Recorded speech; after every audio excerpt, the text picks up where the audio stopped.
Catholic family where I think my mum had a leading role as somebody who was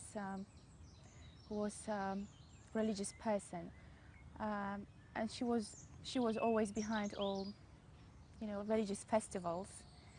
My father wasn't really strict about it, but it was my mum who was always cared about Christmas, Easter, going to church. There was no much excuse not to go to church. It was, Sunday coming, we are going to church.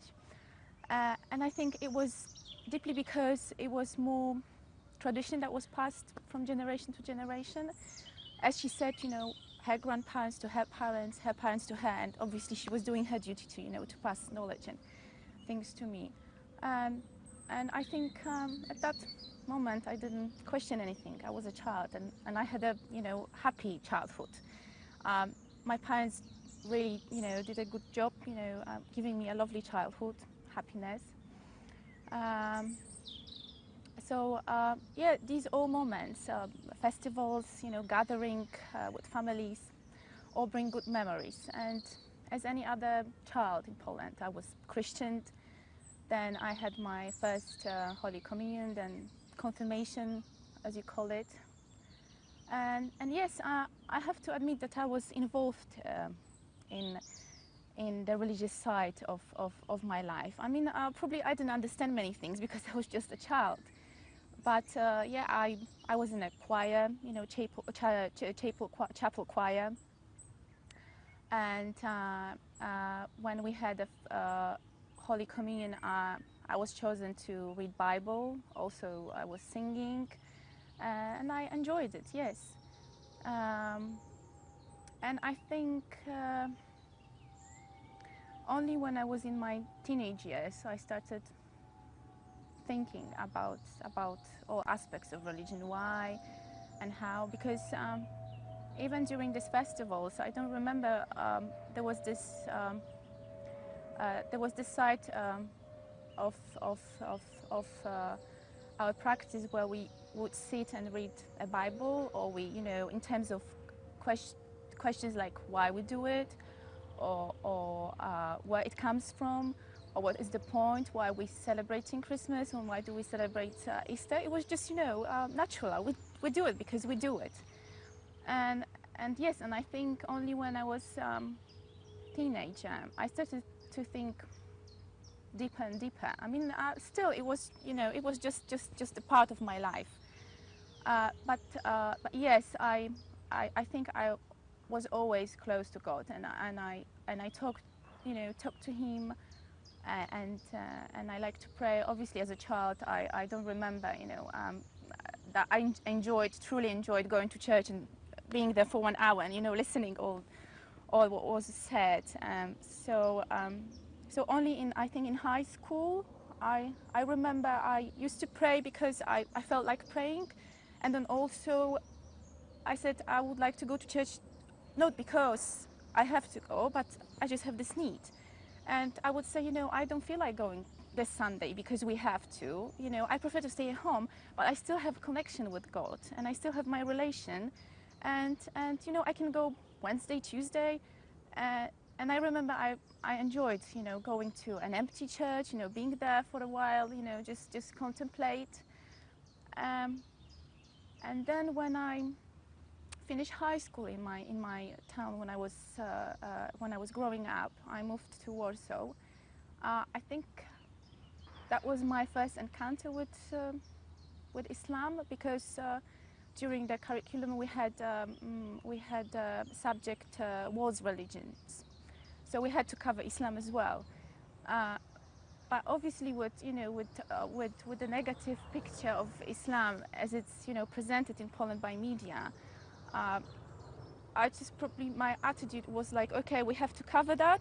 This is my part of of education. I have to do it. I have to pass exams. I have to get the knowledge, and that's it. It was probably like a sponge. I soaked it, and then everything evaporated, or just leaked. I'm the only one child. So I don't know, you can call it privileged, but I think at some point I wanted to have a company, to play with somebody. But I remember that my parents always found time, for me when we wanted to spend more time with somebody or play. I had other children around, neighbors' children. We used to live in a block of flats, so plenty of children to play with. So I couldn't complain at that time. And I remember, week was week, obviously, school and my parents were going to work, but weekends we spent together. So we were going to Lake District, to my grandparents, and I had a lovely time. We used to gather with family. Yeah, I have lovely memories. We spent much time together. And when summer holidays came, I would be sent probably to my grandparents from, one side or to another. So then again, when I was going to my father's family, my grandparents, now I think I appreciate that a lot, because my grandmother used to focus on, on good behavior, on, morals, or, hard work, and I was involved in many things, harvesting, gathering crops, because they lived in a countryside. And I think from my point of view now, I really appreciate, because at that time it was a hard job, but we enjoyed it as kids. Kids will gather, play in the fields, in forests. We could, find many ideas what to do and how to spend our time. And then again, when I was going to my mom's parents, my grandparents, there was much to do as well. So yeah, and I think I didn't mention that I was attending a public primary school. It wasn't a religious school like a Catholic school. It was just a normal school. When from early years, I think we had religious education as well. So yeah, so it was a nice time. I think as a child, because at that time I was still a child, I don't remember much, but I think from my experience, from my memories, it was always there was always a focus on religion, in our society.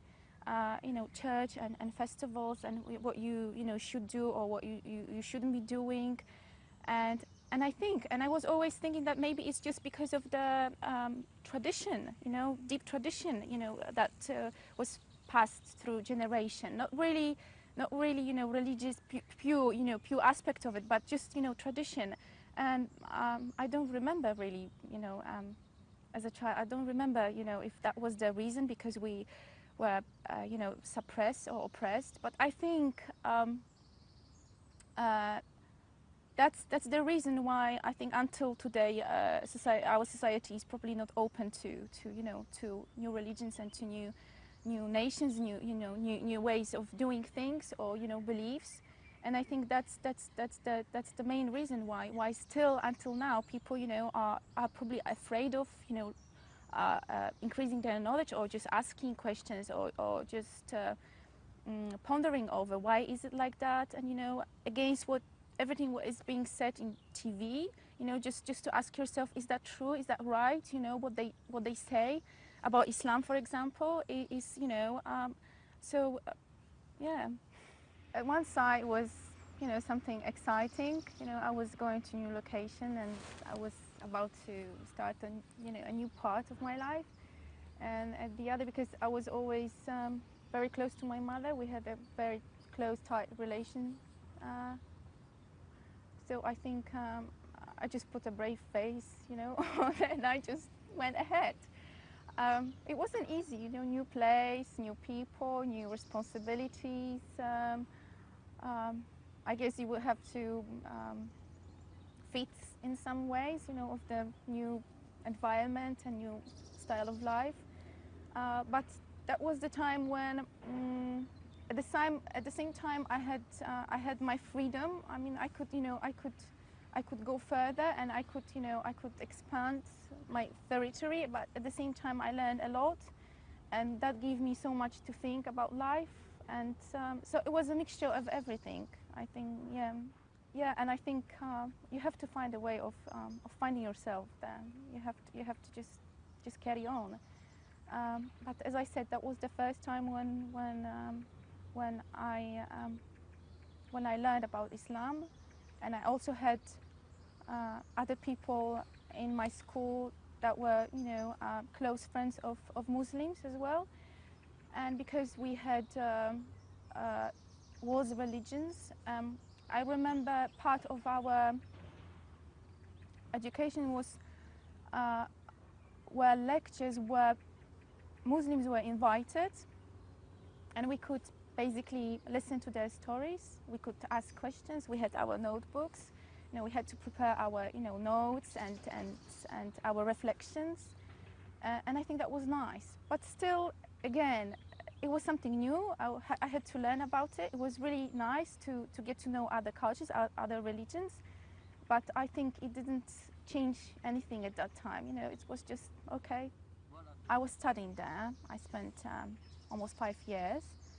And I never planned to come to London. It never, it was never my plan to come here anyway. It wasn't the place of my interest. Um, but I think it's because I met my husband, and that's something that that was the main reason why I'm here now. I guess you can't plan many things in your life. It just happens as it happens. Okay, I came to London because of my husband mainly. We met in Slovakia, and I think the things just happened as it happened. And as I said, I never planned to come to London, but it's when you meet somebody, and it's you can't control some things in your life. When I came to London, I mean, as I said, I didn't plan to be here, to live here. It was different life. And well, it dawned on me when responsibilities of of a couple came together, family, and you are not a student anymore. You don't have you are not there. You can't do things as you used to do. But then again, now I think it was a way of blessing for me. There are some things that are written there. Allah subhanahu wa ta'ala knows exactly, what your life is going to look like. And I think that was just simply meant to happen. And it wasn't easy, of course, because first of all, he's an Arab and he's a Muslim. And people are still, in Poland, they are still not tolerant, they are not open. It's fine as long as okay, why didn't you choose somebody, from Poland? Why not? Why? But I say you can't happen. You just can't plan things. It happens, and I think that was the first kind of a barrier. My family, my parents, they have to go through, to accept my husband the way he is, where he's from. He's a Muslim, and I remember that. My parents at that time weren't really worried that I might become a Muslim, because I myself, with all we've been fed with, through medias and all information and everything that has been said about Islam in mostly negative way, I remember myself thinking and saying in my head, no way, never, ever, never. That is not an option. But then when I heard, people saying, they say, but he's Muslim, you are Christian, there are some things you have to compromise probably on. You have to somehow, come to an agreement, because obviously he, being a Muslim, he's eating halal. Yeah. You are not. They don't drink alcohol, and you might want. So because I'm easygoing person, I think I said, okay, yes, it's not a problem, I don't have to bring alcohol home. There are halal batches everywhere around. I will, buy, will eat. But then when I was going to Poland for summer holidays, obviously, I continued the way I used to live. And yes, it's been 8 years. It took me 8 years to slowly get to know Islam and to start being interested in this religion. And of course, there was a Quran at home, which was there, and I never probably bothered looking inside. It was there because it was there.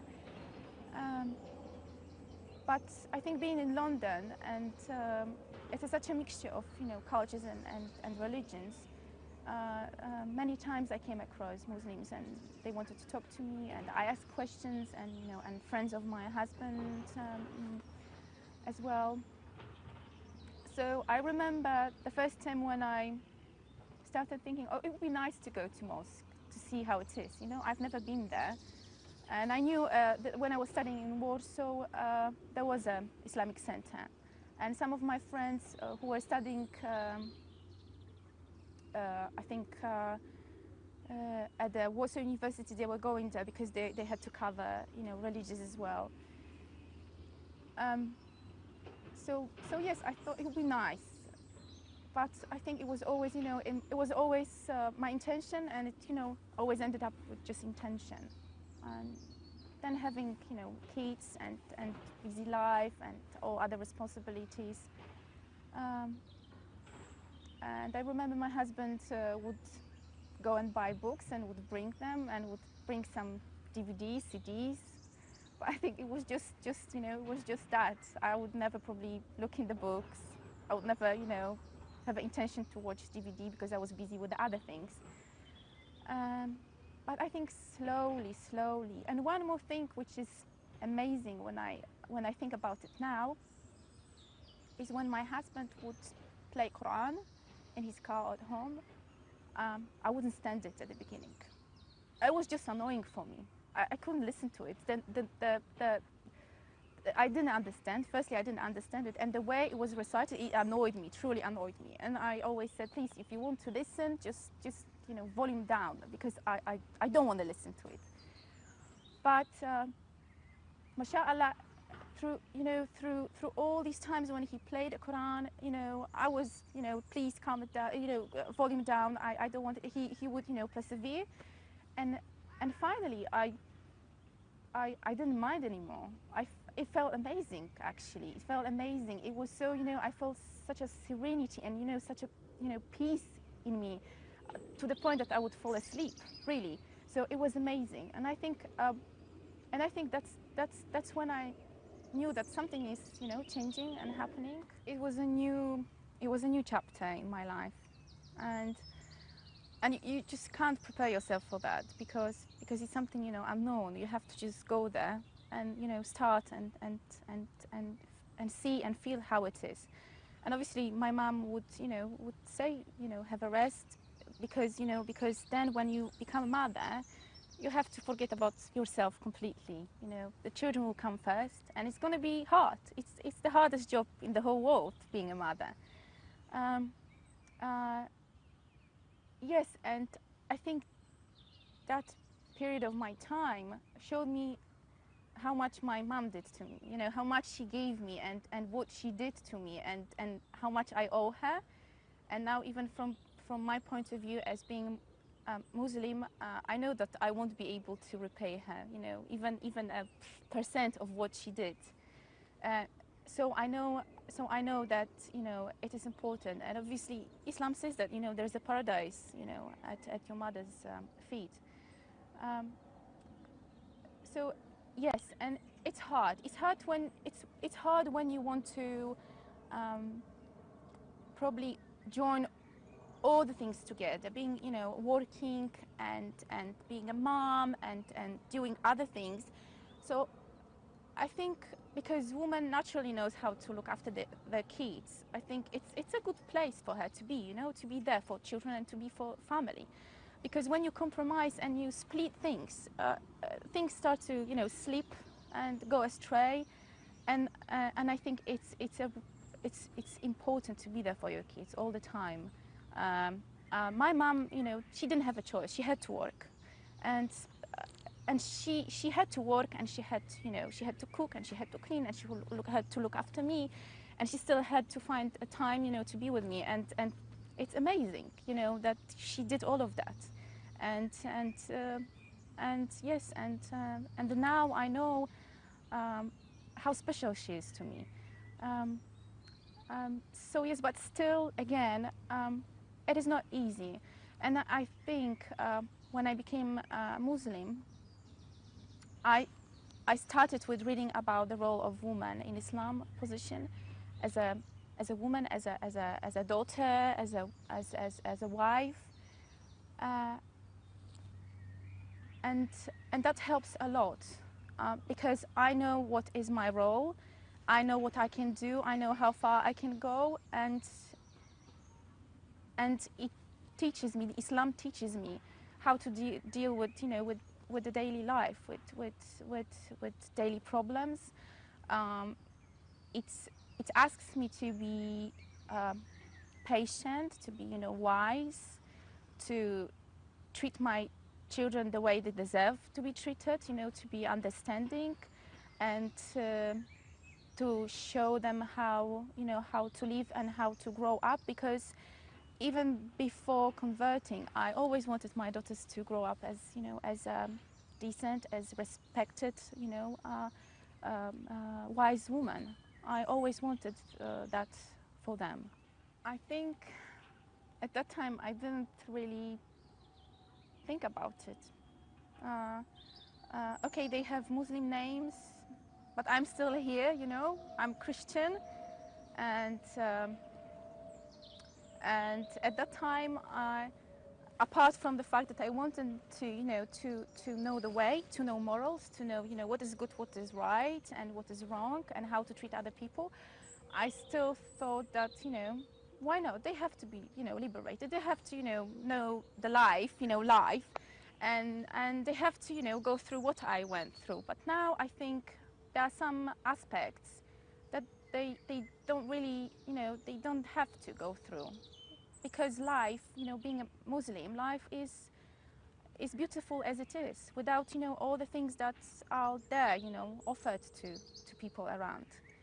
Um, so yes, so at that time I didn't think, and maybe I had some worries that, oh, my husband is Muslim, and listen to other, you know, mothers, Muslim mothers, he will, you know, eventually he will do anything for them to be Muslims. But now I know why, because this is the way. This is the way. Now, obviously, I don't see any other way. I want them to be Muslims, because, you know, because I think Islam is the religion that, if you really embrace it, I think it can bring the best out of you. So, I don't know. I think I had, you know, I had the role of the woman in my head was the role that you probably come across in, you know, in Western societies. I'm not saying it's bad, you know, every aspect of that is bad, because obviously they're fantastic. But for me, you know, being liberated before,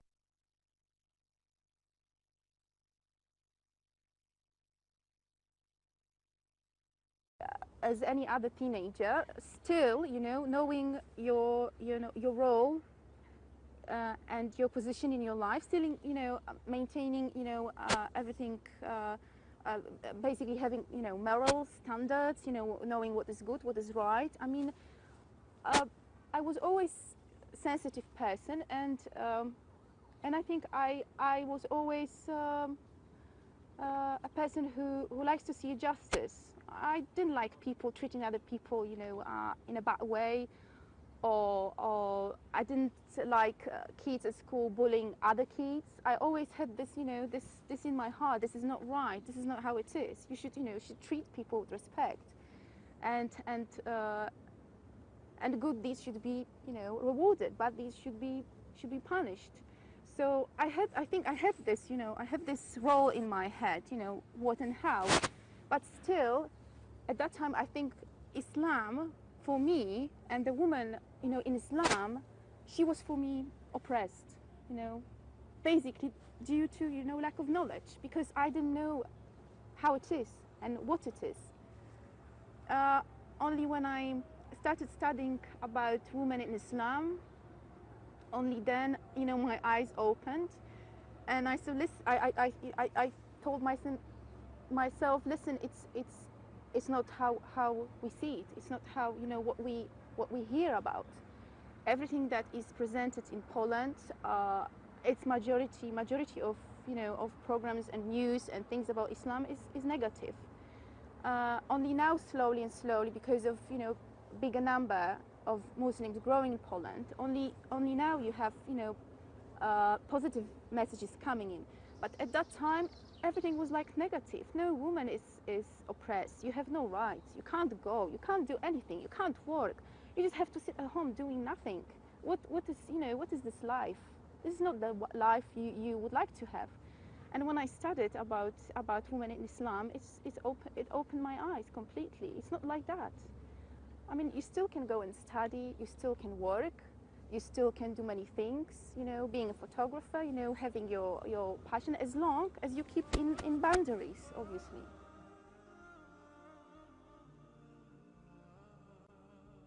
Something with me, one of the stories about Sayyidah Fatima Zahra alayhi salam, to share with others, to show what a good example they were to follow and to look up to. And I think it's a good thing to research and to read stories and biographies of people of Ahlulbayt to have a general idea.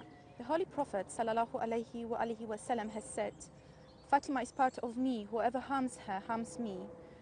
He has also said, "Fatima is part of me. Whoever disappoints her disappoints me." In these traditions, the statement that Fatima is part of me has an in-depth meaning. It shows that Fatima alayhi salam is not only the daughter of the Holy Prophet sallallahu alaihi wasallam. No wonder that where the Holy Prophet declared Fatima as part of himself, he also announced, "Verily, my daughter Fatima is the leader of the women of the worlds." Sayyidah Fatima alayhi salam, by virtue of being Bid'atu Rasul, part of the Holy Prophet, and Sayyidatu Nisa'il Alamin, leader of the women of the worlds, is an excellent role model, particularly for the Muslim woman. With regard to knowledge, Islam teaches us three things: learn, apply, and teach others. In the life of Sayyidah Fatima alayhi salam, we find that she gave importance to all these three stages of knowledge. One day the Holy Prophet sallallahu alaihi wasallam came to the house of his beloved daughter. She alayhi salam asked him a number of questions on religious rights. Among them was a question regarding a wife's duty towards her husband. One of the many things that the Holy Prophet told her was, "O Fatima, a woman who demands things which are outside the means of her husband is removed from the pale of divine grace." After her marriage to Ali alayhi salam, we'll find that Sayyidah Fatima alayhi salam never asked or demanded anything from her husband, lest he cannot afford and is embarrassed to say so. One day Imam Ali alayhi salam insisted that his wife ask him for something. After much insistence, she alayhi salam agreed and asked for from the market and was walking towards home. His eyes wanted, and the man expressed his desire to eat pomegranate. Without hesitation, Imam alayhi salam gave away the pomegranate he had bought for his wife. Now, as he walked towards his home, Imam felt guilty and thought that this was the first time ever Fatima alayhi salam had asked for a pomegranate, and I have been unable to fulfill her wish. Although he was certain that Fatima would be happy to know that the pomegranate was given away in a good cause, nevertheless, he still felt guilty. Meanwhile, Jibril came to the Holy Prophet sallallahu alaihi wasallam with a tray of pomegranates from the paradise and informed him as to what happened. The Holy Prophet gave the tray to Salman and asked him to deliver it to Fatima before Ali reached home. Fatima alayhi salam asked, "O Salman, where has this tray come from?" Salman said, "O daughter of the Prophet, you express your desire for a pomegranate from Ali. He bought it and gave it to poor beggar. For his sincere action, Allah subhanahu wa ta'ala has sent this tray from the paradise so that your wish is fulfilled, and Ali is also saved from any embarrassment. Imam Ali arrived home with his head down due to guilt. As soon as he entered, he said, "Oh Fatima, what is the smell of pomegranates I feel?" She said, "Oh Ali, these pomegranates are what you sent. You gave away one to a beggar, and in return Allah subhanahu wa ta'ala has sent them from paradise." This is what I call learning and applying knowledge. And this is what I personally call a perfect example how to apply all teachings and duties we as a Muslims. Yes, I think it was the time when I was studying in Warsaw when I noticed this trend. Basically, girls trying to be, apart from gaining knowledge, trying to be attractive, and and the pressure on girls and women, especially in bigger cities. Children coming from all around the country, they get into Warsaw, they get into capitals or whatever big cities, either it's Poland or another country, and they see this way of life. You have to be this and you have to be that, and I think at that point I saw the pressure on girls and women. You have to look good, to get a job. You have to look good to get this. You have to look good to go through. It's all about look, these days. And I was asking, what about, all people who, we should look the way we look because we were created that way, and we should appreciate the way we look, we are. So what's the point of, forcing yourself into something that you don't necessarily find yourself comfortable with, but just for the sake of, because everyone else is doing this. So I thought, well, I think it's too much, to be somebody else, not yourself, because this is how it is. And I was thinking, yes, what about my experience? What about my knowledge? What about other skills? That doesn't count anymore. I still have to, apart from them, I still have to look good and, be attractive. And I think that was the something that struck me when I was doing research about women in Islam, that what should be attractive about woman is her personality, her herself, her knowledge, her skills, not the way she looks like, not the way she dresses. It's just, all the beauty comes from inside, and the beauty from inside makes you beautiful the way you are. And I think that's something that I would call liberated, because I don't have to be somebody else. I don't have to, put tons of makeup, or have to go spend hours in shops to lunch through racks with different clothes and thinking what I should be wearing today, what how I look like, or maybe this is not wrong, this is not right. So I think yes, I can focus on myself basically. I can be myself, and I can appreciate myself the way I am. Now when I think about my husband and why I converted, I think it's amazing how patient he was, because he never put a pressure on me, never. Yes, he would bring books, he would bring movies and CDs, and sometimes he would talk with me about some issues, but he never, no, I never felt pressure. And when I converted, I did it for myself. It was my decision 100%. And now when I think about his patience, may Allah subhanahu wa ta'ala bless him for all efforts he did throughout all these years, and perseverance he had. I mean, just waiting and being patient.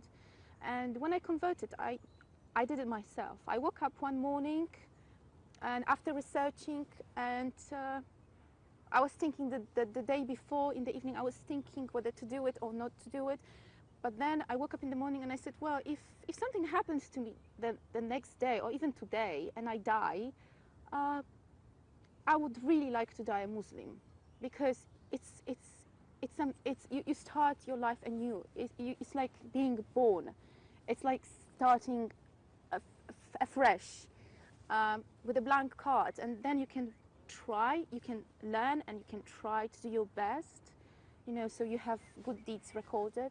Try to avoid bad things. Follow teachings of Islam.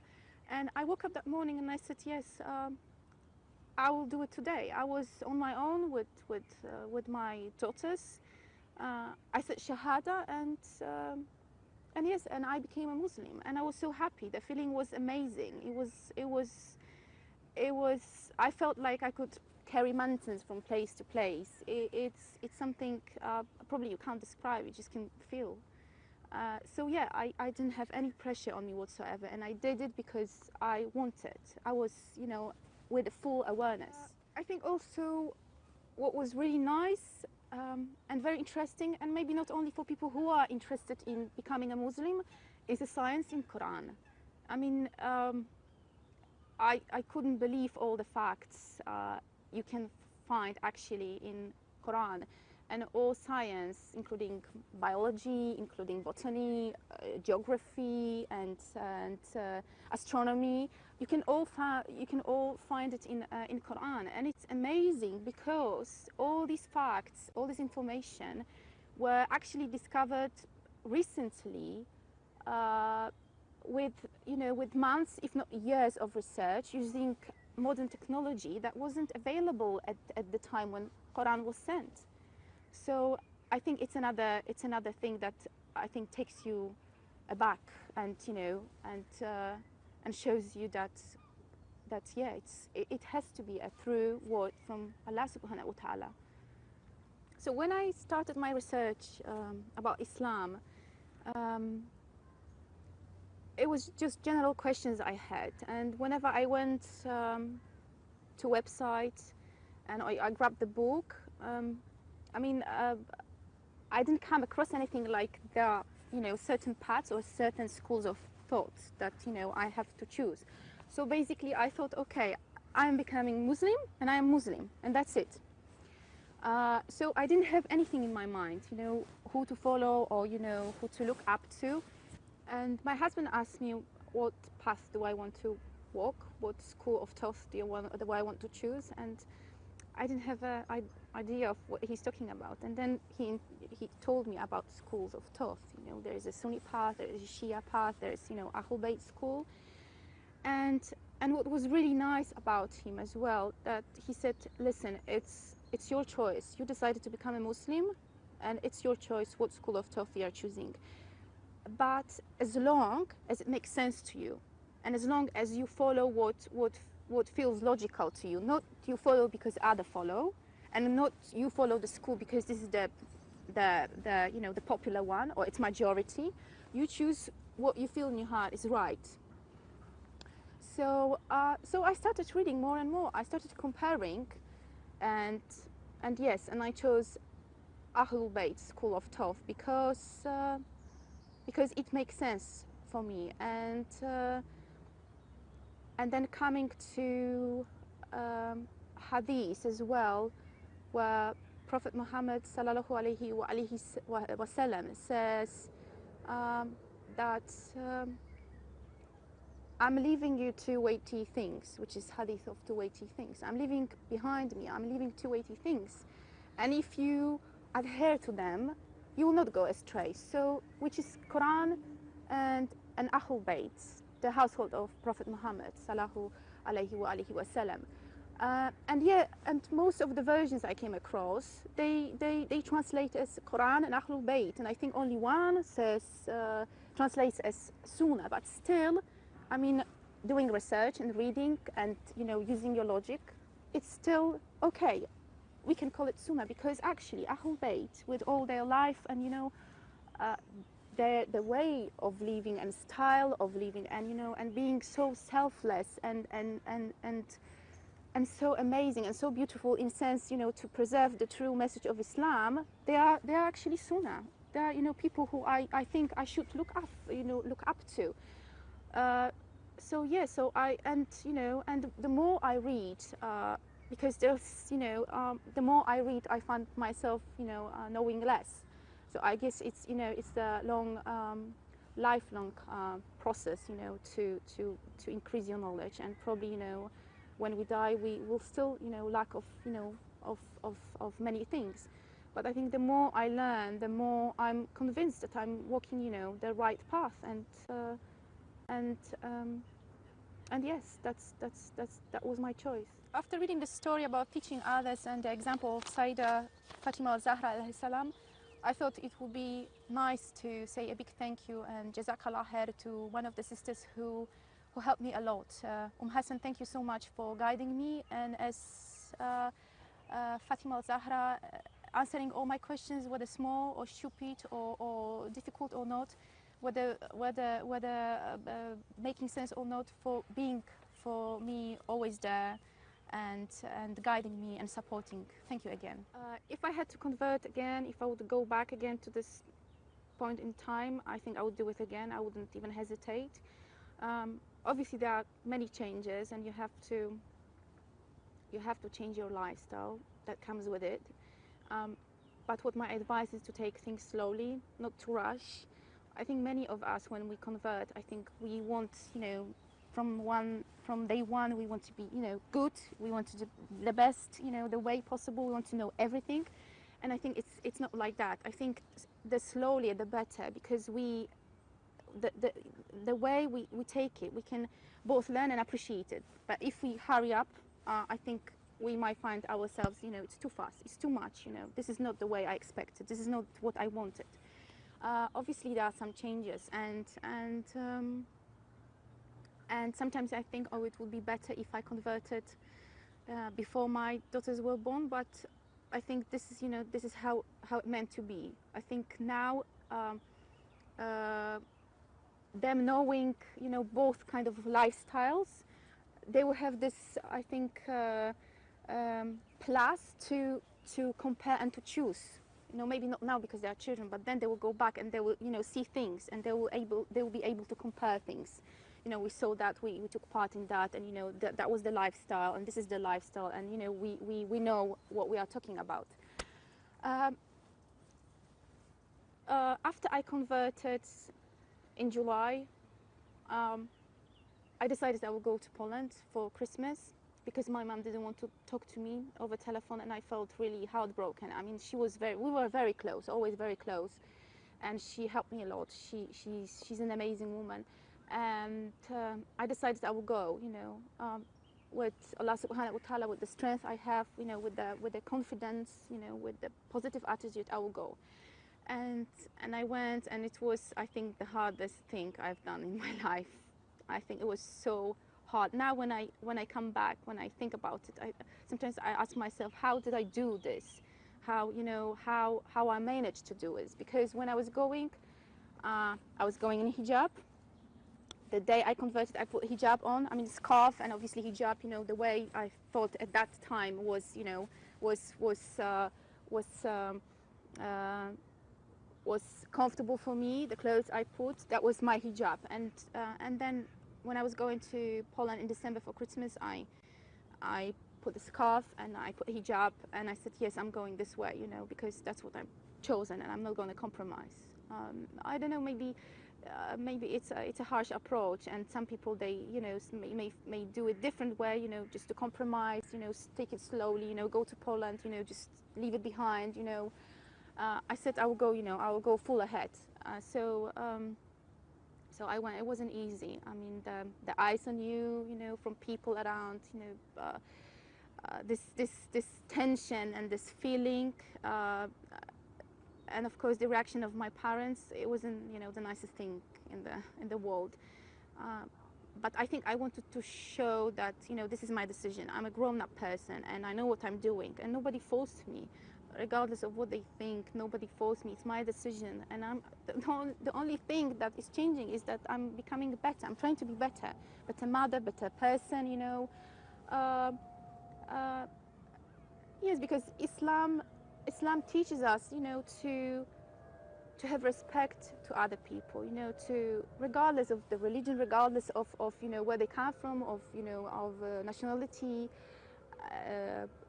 you have to respect people. And even Imam Ali alayhi salam, he said, you know, if somebody is not your brother or sister in faith, he's still your brother, and you know, in a humanity. So you have to treat everybody the way you would like to be treated. So there's so much beauty.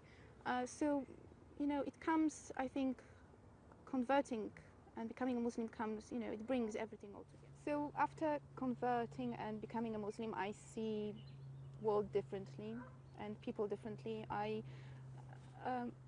always believed in, you know, in justice, and you know, good should be rewarded, bad should be punished. And you know, these days in this world, it's not as it should be. It's not happening.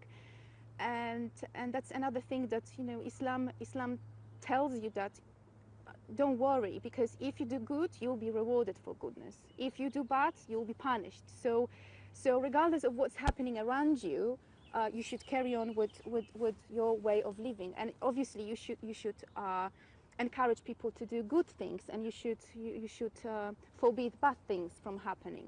You know, I converted only 2 years ago. It's little, and I still research and I still read whenever I have time. But reading biographies of these people, amazing, you know, personalities, I think there is so much to learn from them. I feel without anyone telling me how to feel, I feel so much respect to her, alayhi salam, and I feel so much love, and I think she is a perfect example of how to be a Muslim woman. You know, at least try, because I don't think I'll be ever, you know, able to reach her level, but at least, you know, to learn and try and implement her teachings and her way in my personal life. With regard to teaching others, Alama Muhammad Bakr al-Majlisi has narrated in Bihar al-Anwar that one day a lady came to Sayyidah Fatima alayhi salam and said, I have an old weak mother who has some problems related to her salah prayers. She sent me to ask you some questions about them. Sayyidah Fatima alayhi salam asked her to put the questions to her. The number of questions, one after another, reached 10, and Sayyidah answered all of them patiently. Eventually the lady said, O daughter of the Prophet, I do not wish to trouble you and put you to further inconvenience. Thereupon Sayyidah Fatima alayhi salam said, come to me and ask me what you know not. Does a person who has been hired on wages of 1,000 dinars to carry a heavy thing from ground to rooftop ever feel tired? The woman said no. In other words, however tiring a work may be, if the reward is very good, one may not feel tedious and continue to work harder. Sayyidah Fatima alayhi salam said, well, Allah subhanahu wa ta'ala has hired me, and my wage for answering each question is equal to pearls filled between the earth and the sky. Therefore, it does not benefit me to exhibit any exhaustion. From this incident, we learn three things. One is that Allah subhanahu wa ta'ala has charged Fatima alayhi salam by virtue of being bid'atu Rasul, part of the Holy Prophet sallallahu alayhi wa alihi wasallam, with the responsibility of guiding Muslim women and solving their problems. Two is that Muslim women have been encouraged to ask and learn what they know not of the Islamic laws. And three is that those women who have been blessed with knowledge must put efforts in imparting the same to other women.